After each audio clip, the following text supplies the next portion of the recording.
কিছু মানুষ বলেন যে নিরন্তর কাজ করলে, পুরুষার্থ পালন করলে এই জীবন বদলে ফেলা সম্ভব।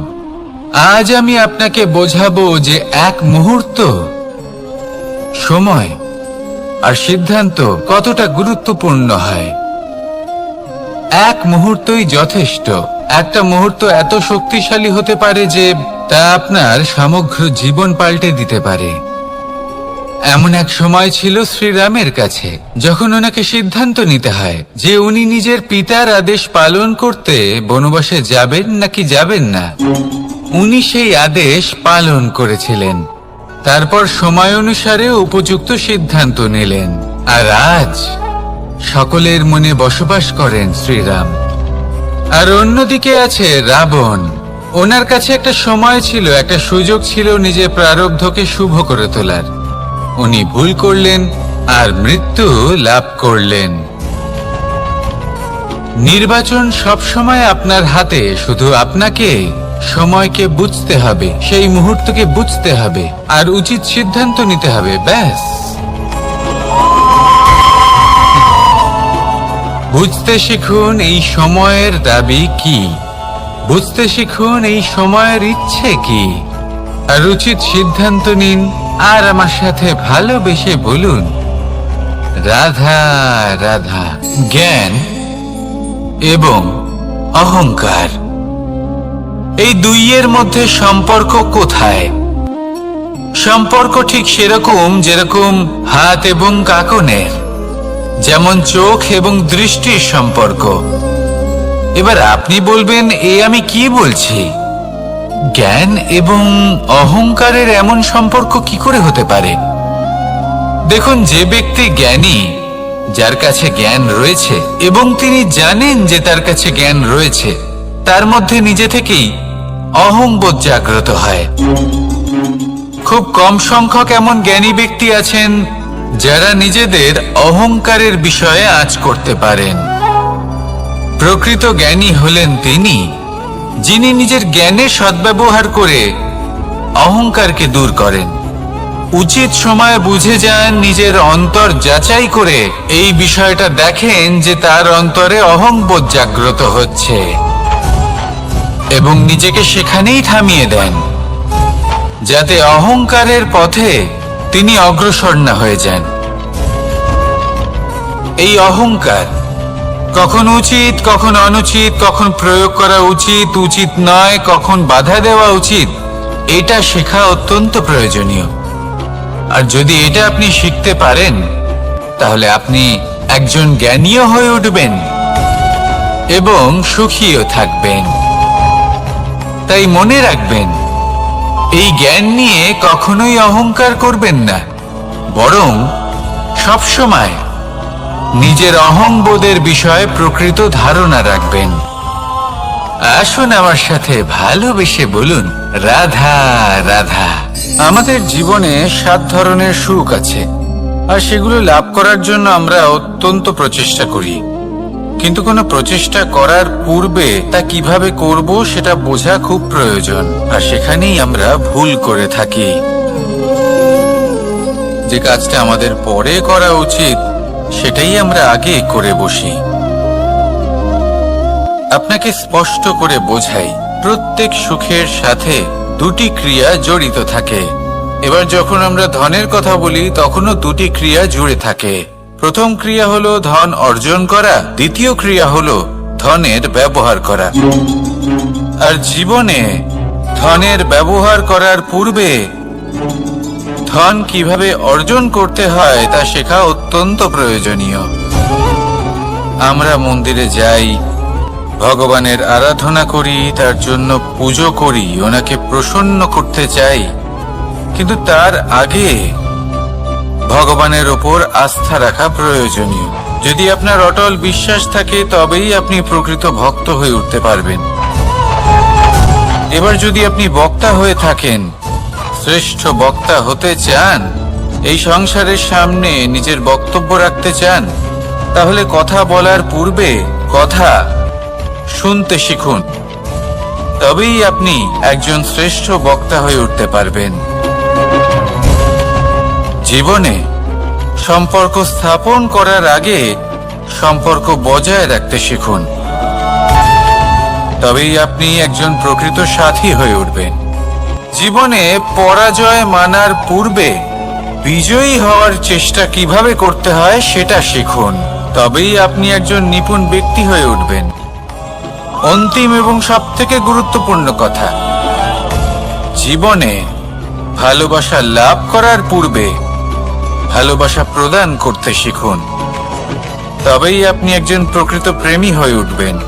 আসুন আমার সাথে ভালোবেসে বলুন, রাধা রাধা।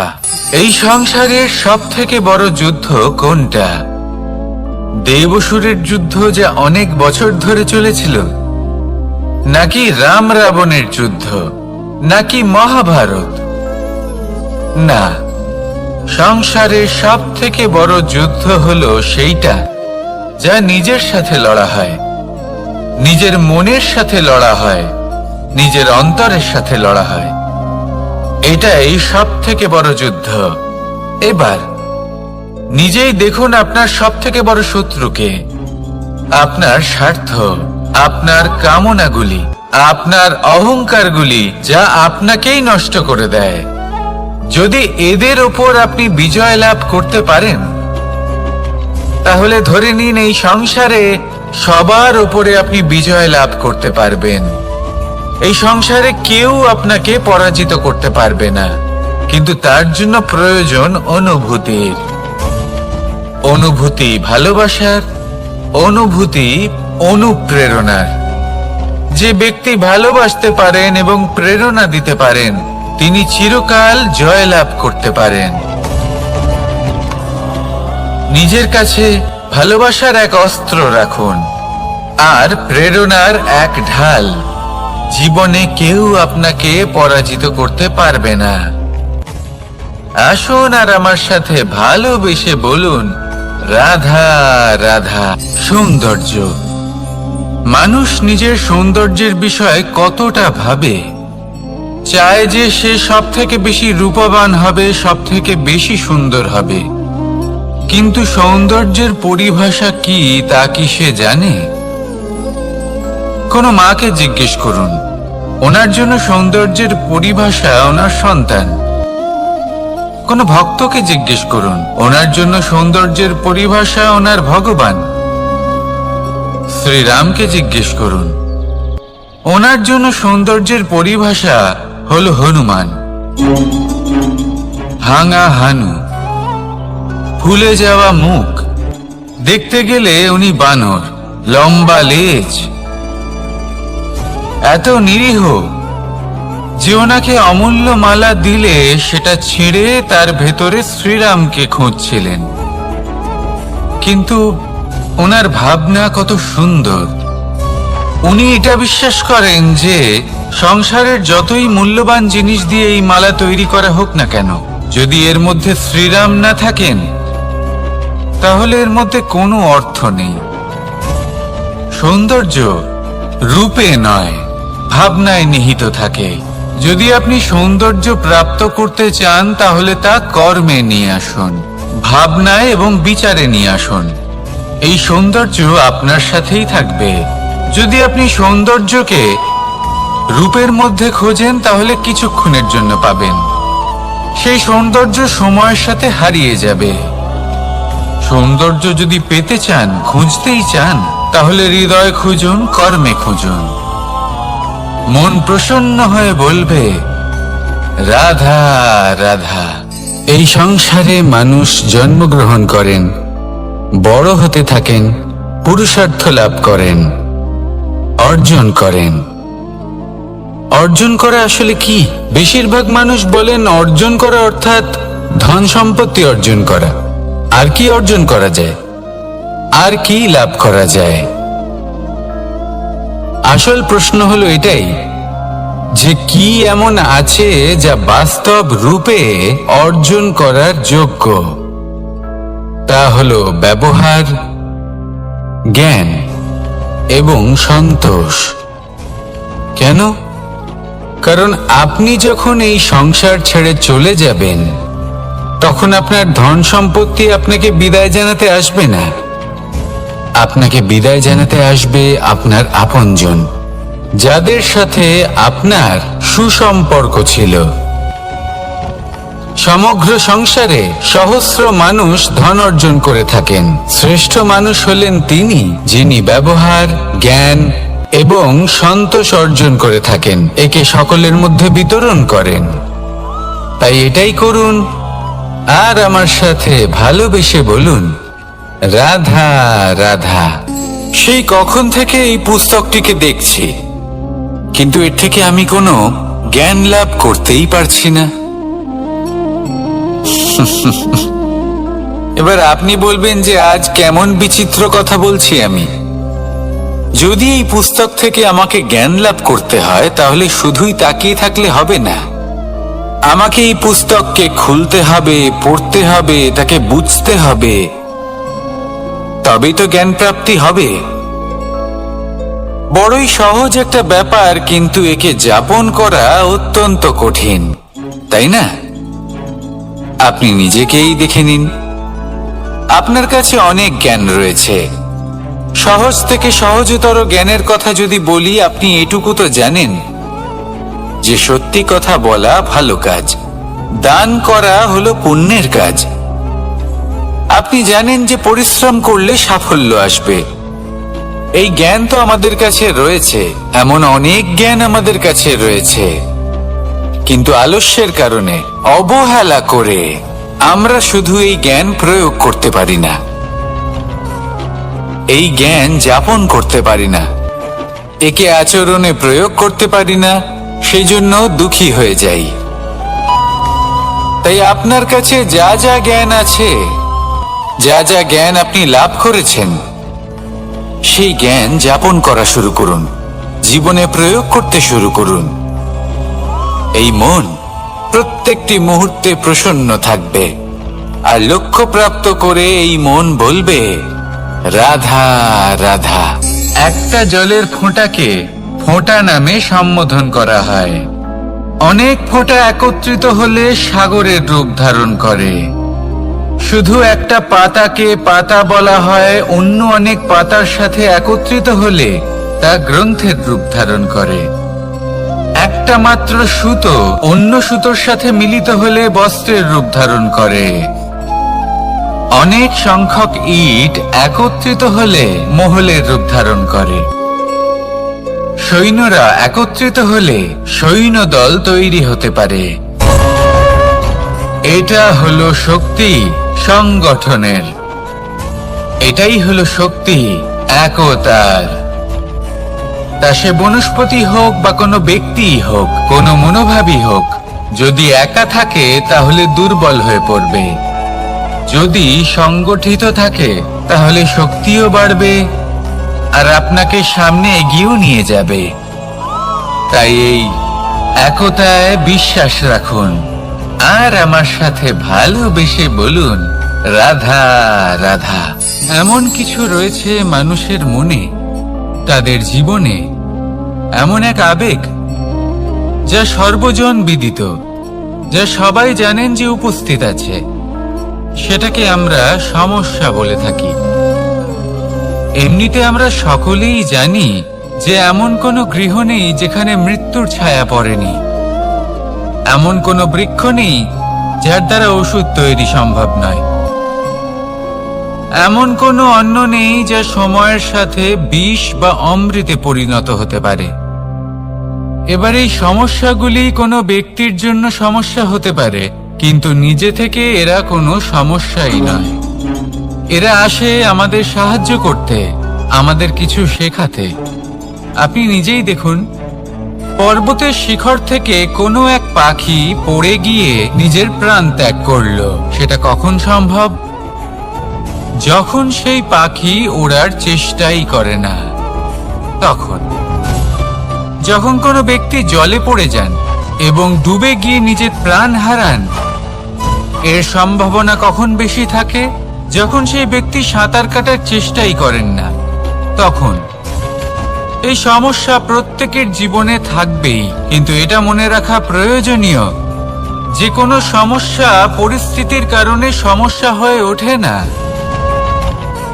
এই পরিস্থিতি যখন আমাদের সামনে আসে, আমাদের তা কঠিন মনে হয়, আমরা নতমস্তক হয়ে পড়ি, ভয়ভীত হয়ে পড়ি, তার সম্মুখীন হতে পারি না। তখন তা সমস্যার রূপ নেয়।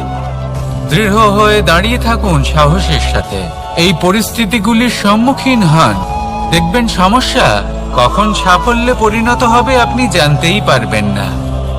আসুন আমার সাথে ভালোবেসে বলুন, রাধা রাধা। এই সংসারে কখনো কোনো ব্যক্তিকে তার বাইরের পোশাক দেখে বিচার করার চেষ্টা করবেন না, এটা খুব বড় ভুল করবেন। যেমন আমরা জীবনে অনেক সময় এমন করি, ধরুন কোথাও একটা গাছ দেখলাম, খুব বিশাল আকারের একটা গাছ, যেটা মাটির থেকে অনেক উঁচুতে পৌঁছে গেছে, যার বিশাল শাখা আছে।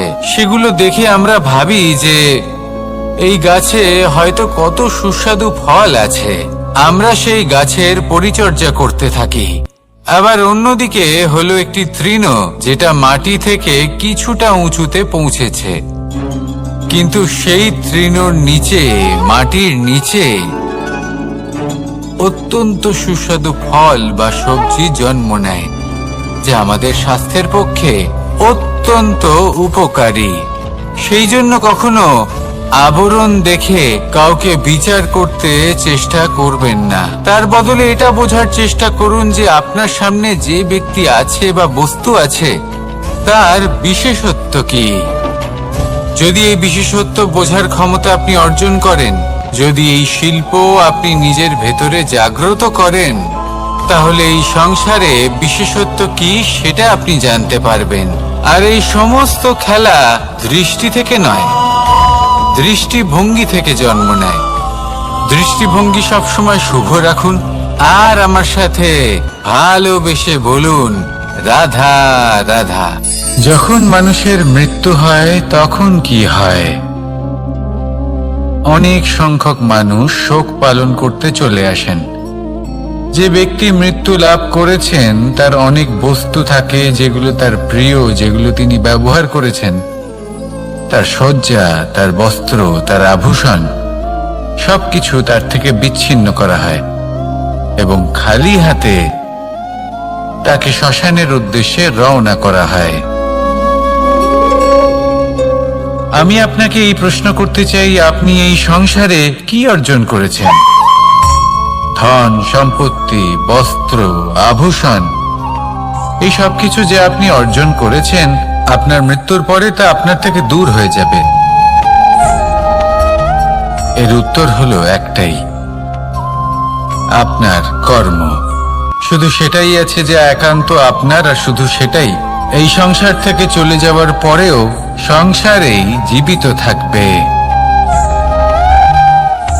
যদি আপনি দুষ্কর্ম করেন, তাহলে এই সংসার আপনাকে একটি অনুচিত উদাহরণ হিসেবে মনে রাখবে যে এই ব্যক্তি খুব পাপী ছিল, অনুচিত কর্ম করতেন। যে পথে তিনি চলেছেন সেই পথে কারোর চলা উচিত নয়। সেখানেই যদি আপনি সৎকর্ম করেন, তাহলে সংসার চিরকাল এটাই বলবে যে খুব ভালো মানুষ ছিলেন, সবাইকে ভালোবাসতেন, সবাইকে সাহায্য করতেন, আমার খুব প্রিয় মানুষ ছিলেন। এটাই হলো শ্রেষ্ঠ কর্ম। সেই জন্য জীবনে শুধুমাত্র ধন সম্পত্তি, আভূষণ, এই সব অর্জন করতে গিয়ে নিজের মনোনিবেশ করবেন না। শ্রেষ্ঠ কর্ম করুন। সংসার থেকে চলে যাওয়ার পরেও এই কর্মই এই সংসারে আপনাকে জীবিত রাখবে। আসুন আমার সাথে ভালোবেসে বলুন, রাধা রাধা। আমরা সবাই সূর্যকে সম্মান করি, ওনাকে শ্রদ্ধা করি, ওনাকে পুজো করি। এই সূর্য আমাদের শক্তি প্রদান করেন, প্রকাশ প্রদান করেন। কখনো কখনো উষ্ণতা এতটাই বাড়িয়ে তোলেন, এতটাই তপ্ত করে তোলেন, আমাদের একথা মনে হয় যে আমাদের এই শরীর জ্বলে যাচ্ছে।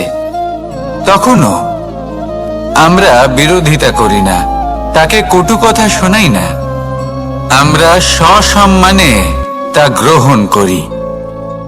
কেন কেন করি? কারণ আমরা জানি যে সন্ধেবেলা যখন সূর্যাস্ত হবে তখন শুধুমাত্র অন্ধকার বাকি থাকবে। ঠিক কিছুটা এরকমই হয় আমাদের মাতা পিতাও, যিনি আমাদের জন্ম দেন, আমাদের ভরণ পোষণ করেন, আমাদের বড় করেন, আমাদের প্রেম প্রদান করেন।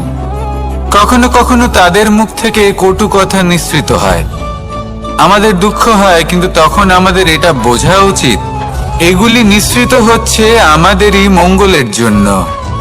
যেমন সূর্যদেব, উনিও উত্তাপ দিয়ে থাকেন আমাদেরই মঙ্গলের জন্য, যাতে ফসল পাকতে পারে, যাতে জল বাষ্প হয়ে মেঘ হতে পারে, বৃষ্টি হতে পারে, আর এই সংসারে নিরন্তর জলের প্রবাহ থাকে।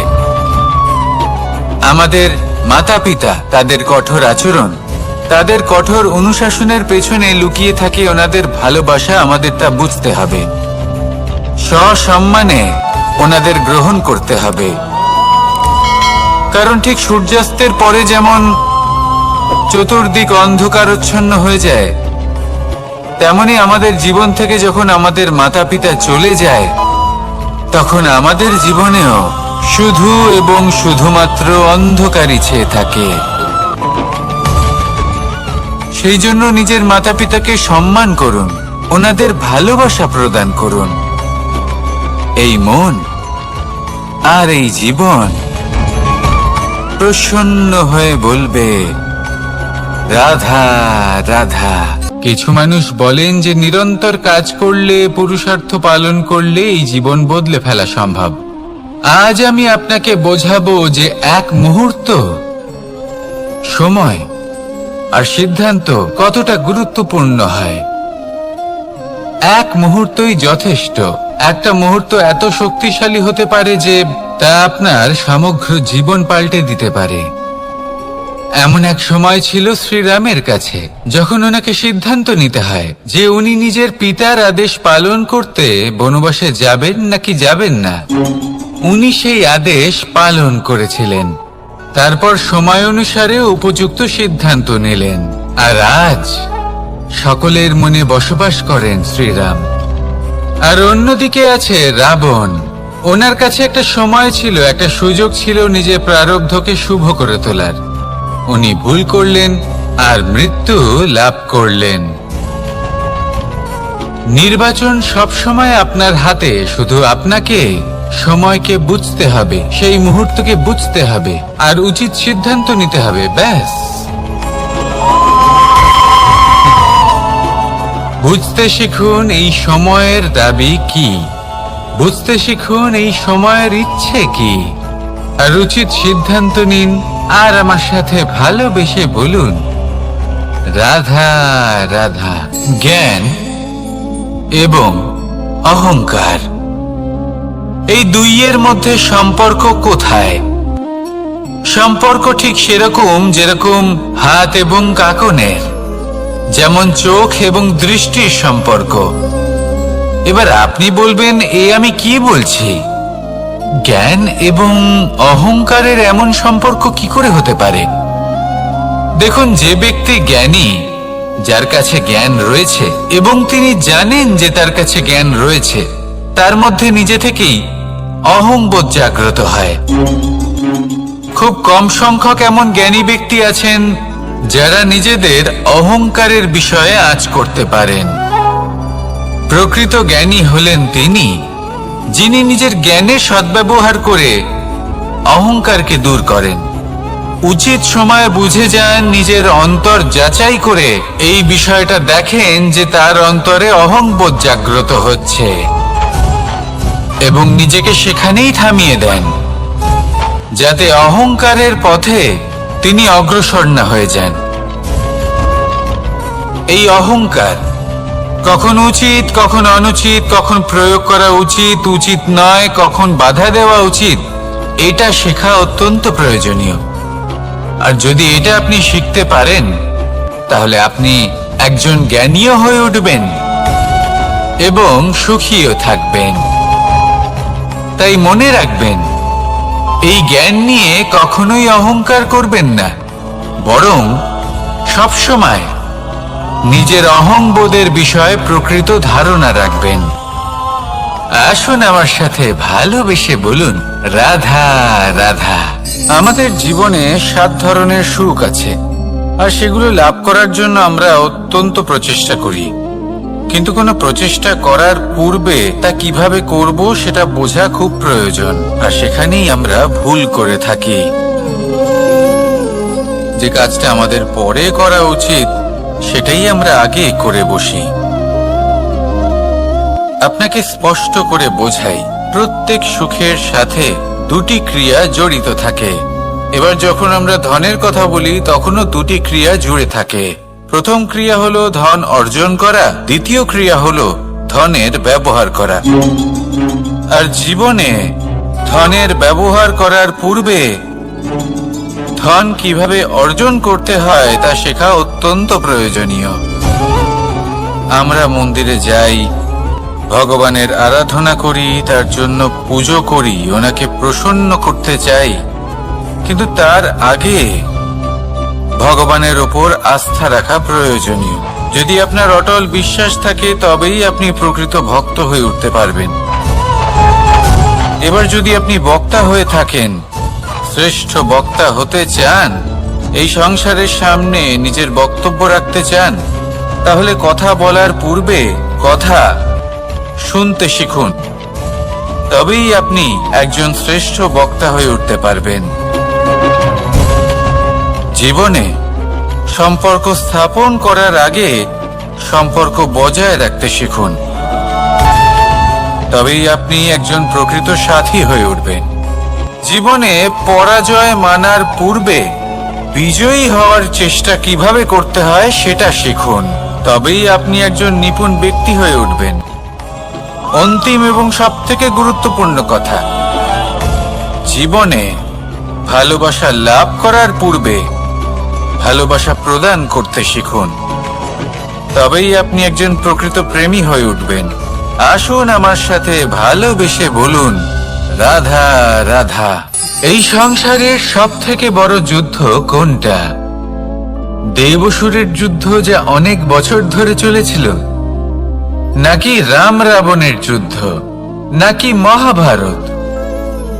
না, সংসারের সবথেকে বড় যুদ্ধ হলো সেইটা যা নিজের সাথে লড়া হয়, নিজের মনের সাথে লড়া হয়, নিজের অন্তরের সাথে লড়া হয়। এটাই সবথেকে বড় যুদ্ধ। এবার নিজেই দেখুন আপনার সবথেকে বড় শত্রুকে।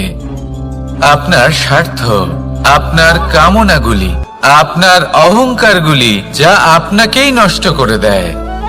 যদি এদের ওপর আপনি বিজয় লাভ করতে পারেন, তাহলে ধরে নিন এই সংসারে সবার ওপরে আপনি বিজয় লাভ করতে পারবেন। এই সংসারে কেউ আপনাকে পরাজিত করতে পারবে না, কিন্তু তার জন্য প্রয়োজন অনুভূতির। অনুভূতি ভালোবাসার, অনুভূতি অনুপ্রেরণার। যে ব্যক্তি ভালোবাসতে পারেন এবং প্রেরণা দিতে পারেন, তিনি চিরকাল জয় লাভ করতে পারেন। নিজের কাছে ভালোবাসার এক অস্ত্র রাখুন আর প্রেরণার এক ঢাল। জীবনে কেউ আপনাকে পরাজিত করতে পারবে না। আসুন আর আমার সাথে ভালোবেসে বলুন, রাধা রাধা। সৌন্দর্য। মানুষ নিজের সৌন্দর্যের বিষয়ে কতটা ভাবে, চায় যে সে সব থেকে বেশি রূপবান হবে, সব থেকে বেশি সুন্দর হবে। কিন্তু সৌন্দর্যের পরিভাষা কি তা কি সে জানে? কোনো মাকে জিজ্ঞেস করুন, ওনার জন্য সৌন্দর্যের পরিভাষা ওনার সন্তান। কোনো ভক্তকে জিজ্ঞেস করুন, ওনার জন্য সৌন্দর্যের পরিভাষা ওনার ভগবান। শ্রীরামকে জিজ্ঞেস করুন, ওনার জন্য সৌন্দর্যের পরিভাষা হলো হনুমান। ভাঙা হানু, ফুলে যাওয়া মুখ, দেখতে গেলে উনি বানর, লম্বা লেজ। এত নিরীহ যে ওনাকে অমূল্য মালা দিলে সেটা ছিঁড়ে তার ভেতরে শ্রীরামকে খুঁজছিলেন। কিন্তু ওনার ভাবনা কত সুন্দর। উনি এটা বিশ্বাস করেন যে সংসারের যতই মূল্যবান জিনিস দিয়ে এই মালা তৈরি করা হোক না কেন, যদি এর মধ্যে শ্রীরাম না থাকেন তাহলে এর মধ্যে কোনো অর্থ নেই। সৌন্দর্য রূপে নয়, ভাবনায় নিহিত থাকে। যদি আপনি সৌন্দর্য প্রাপ্ত করতে চান তাহলে তা কর্মে নিয়ে আসুন, ভাবনায় এবং বিচারে নিয়ে আসুন। এই সৌন্দর্য আপনার সাথেই থাকবে। যদি আপনি সৌন্দর্যকে রূপের মধ্যে খোঁজেন তাহলে কিছুক্ষণের জন্য পাবেন, সেই সৌন্দর্য সময়ের সাথে হারিয়ে যাবে। সৌন্দর্য যদি পেতে চান, খুঁজতেই চান, তাহলে হৃদয় খুঁজুন, কর্মে খুঁজুন। মন প্রসন্ন হয়ে বলবে রাধা রাধা। এই সংসারে মানুষ জন্মগ্রহণ করেন, বড় হতে থাকেন, পুরুষার্থ লাভ করেন, অর্জন করেন।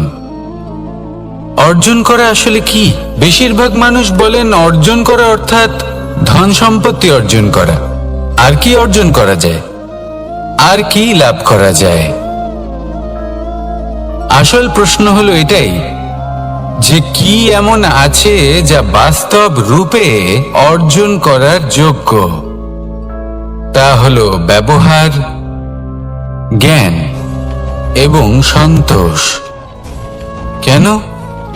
কারণ আপনি যখন এই সংসার ছেড়ে চলে যাবেন তখন আপনার ধন সম্পত্তি আপনাকে বিদায় জানাতে আসবে না। আপনাকে বিদায় জানাতে আসবে আপনার আপনজন, যাদের সাথে আপনার সুসম্পর্ক ছিল। সমগ্র সংসারে সহস্র মানুষ ধন অর্জন করে থাকেন। শ্রেষ্ঠ মানুষ হলেন তিনি যিনি ব্যবহার, জ্ঞান এবং সন্তোষ অর্জন করে থাকেন, একে সকলের মধ্যে বিতরণ করেন। তাই এটাই করুন আর আমার সাথে ভালোবেসে বলুন রাধা রাধা। সেই কখন থেকে এই পুস্তকটিকে দেখছি, কিন্তু এর থেকে আমি কোনো জ্ঞান লাভ করতেই পারছি না। এবার আপনি বলবেন যে আজ কেমন বিচিত্র কথা বলছি আমি। যদি এই পুস্তক থেকে আমাকে জ্ঞান লাভ করতে হয় তাহলে শুধুই তাকিয়ে থাকলে হবে না। আমাকে এই পুস্তককে খুলতে হবে, পড়তে হবে, তাকে বুঝতে হবে, তবেই তো জ্ঞান প্রাপ্তি হবে। বড়ই সহজ একটা ব্যাপার, কিন্তু একে যাপন করা অত্যন্ত কঠিন, তাই না? আপনি নিজেকেই দেখে নিন। আপনার কাছে অনেক জ্ঞান রয়েছে। সহজ থেকে সহজতর জ্ঞানের কথা যদি বলি, আপনি এটুকু তো জানেন যে সত্যি কথা বলা ভালো কাজ, দান করা হলো পুণ্যের কাজ। আপনি জানেন যে পরিশ্রম করলে সাফল্য আসবে। এই জ্ঞান তো আমাদের কাছে রয়েছে, এমন অনেক জ্ঞান আমাদের কাছে রয়েছে, কিন্তু আলস্যের কারণে, অবহেলা করে আমরা শুধু এই জ্ঞান প্রয়োগ করতে পারি না, এই জ্ঞান যাপন করতে পারি না, একে আচরণে প্রয়োগ করতে পারি না, সেজন্য দুঃখী হয়ে যাই। তাই আপনার কাছে যা যা জ্ঞান আছে, যা যা জ্ঞান আপনি লাভ করেছেন, সেই জ্ঞান যাপন করা শুরু করুন, জীবনে প্রয়োগ করতে শুরু করুন। এই মন প্রত্যেকটি মুহূর্তে প্রসন্ন থাকবে, আর লক্ষ্য প্রাপ্ত করে এই মন বলবে রাধা রাধা। একটা জলের ফোঁটাকে ফোঁটা নামে সম্বোধন করা হয়। অনেক ফোঁটা একত্রিত হলে সাগরের রূপ ধারণ করে। শুধু একটা পাতাকে পাতা বলা হয়, অন্য অনেক পাতার সাথে একত্রিত হলে তা গ্রন্থের রূপ ধারণ করে। একটা মাত্র সুতো অন্য সুতোর সাথে মিলিত হলে বস্ত্রের রূপ ধারণ করে। অনেক সংখ্যক ইট একত্রিত হলে মহলের রূপ ধারণ করে। সৈন্যরা একত্রিত হলে সৈন্যদল তৈরি হতে পারে।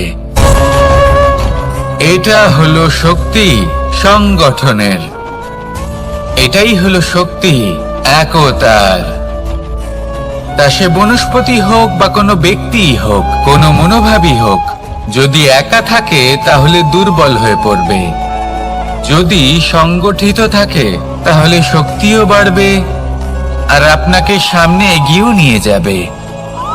তাই এই একতায় বিশ্বাস রাখুন আর আমার সাথে ভালোবেসে বলুন, রাধা রাধা। এমন কিছু রয়েছে মানুষের মনে, তাদের জীবনে এমন এক আবেগ যা সর্বজন বিদিত, যা সবাই জানেন যে উপস্থিত আছে। সেটাকে আমরা সমস্যা বলে থাকি।